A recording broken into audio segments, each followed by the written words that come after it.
মা বাবা হচ্ছে জীবনে একটা বট গাছের মতো। বাবাকে বলা হয়নি এমন কোনো কথা আছে? হ্যাঁ আছে। বাবাকে বলতে চাই যে বাবা, তুমি জীবনে অনেক কষ্ট করেছো আমাদের জন্য, কিন্তু তোমাকে কখনো বলা হয়নি বাবা তোমাকে অনেক ভালোবাসি, কিন্তু পারিনি কখনো। বাবার চেহারার দিকে তাকালে কষ্ট হয়, কিন্তু সেটাও বলতে পারি না। তো বাবাকে বলতে চাই, বাবা তুমি আমাদের জীবনে যে আছো বটগাছ হয়ে, তোমাকে অনেক ধন্যবাদ। সবচেয়ে বেশি সাপোর্ট করে কে, বাবা না মা?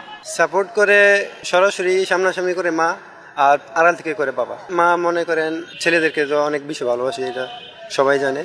আর বাবারা ভালোবাসলে তারা তো বলে না, তারা আড়াল থেকে সাপোর্ট করে অনেক, কিন্তু তারা সামনাসামনি বলতে পারে না, বলতে চায়ও না। মাকে বলা হয়নি এমন একটি কথা আজকে বলেন।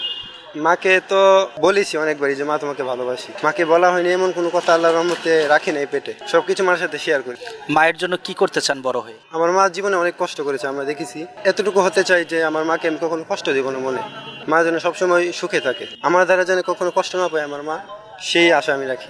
এই নিয়ে আমি আমার মায়ের সাথে অনেক কথাবার্তাই বলি যে মা তোমাকে ভুলে যাবো এরকম তুমি কখনো ভেবো না, তোমাকে সবসময় মনে রাখবো ইনশাল্লাহ। বউকে কখনো তোমাকে কষ্ট দিতে দেবো না বউ দ্বারা। যদি বউ কষ্ট দেয় তাহলে ওই স্ত্রীকে আমি রাখতে চাই না, কারণ আমি যতটুকু আমার মায়ের কষ্ট দেখেছি ওই কষ্টের ছিটাফোঁটা সে দেখে নেই। সে যদি দেখতো কখনো সে মাকে কষ্ট দিত না। এই জন্য সে যদি আমার মাকে কষ্ট দেয় আমি তার সাথে সংসার করবো না, আমি এই কথা বলে দেবো প্রথমেই।